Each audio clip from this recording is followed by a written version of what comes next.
It's the San Jacinto Trail Report. It's Thursday the 4th of May 2023, about 10 o'clock in the morning here at San Jacinto Peak, and as you can see we're having the 26th storm of this winter. Just a quick look around the peak. The boulders at the peak have started showing up pretty well in the last week or so, and keep this brief.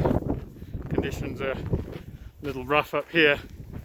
Air temperature was about 20 Fahrenheit. That's about -6 centigrade. Wind chill was just above 0 Fahrenheit. That's -18 centigrade.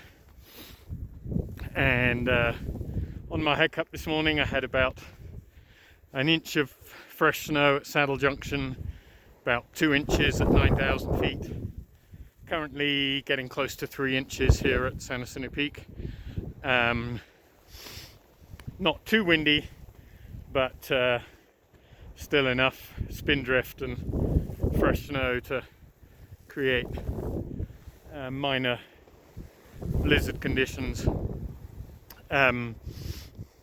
Spikes are still very useful, but the snow depth, at least above about 9,000 or 10,000 feet, is getting to be enough that they're not gripping that great, so crampons are certainly probably better for the next couple of days. A lot of this will melt off fairly quickly, but all the previous snow underneath is still pretty hard and icy. We'll take a walk down. I encountered a PCT hiker up here in some distress, so we're going to walk down together, hike back down together.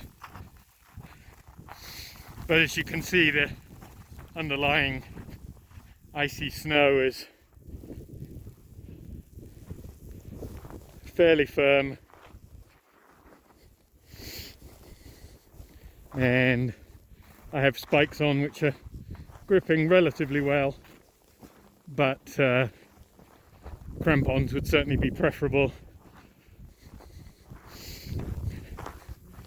and it's certainly not enough fresh snow depth for snowshoes at this time. So I'd be recommending to people to probably avoid Fuller Ridge for the next couple of days until this new snow has largely melted off, and just because the underlying icy snow is so firm that spikes are not gripping particularly well. As you can see, established tracks are still pretty visible, but navigation's going to be tricky.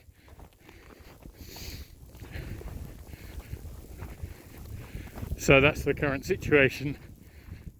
If it continues snowing, then obviously we'll end up with probably 3 to 5 inches at this elevation. Safe hiking, everyone.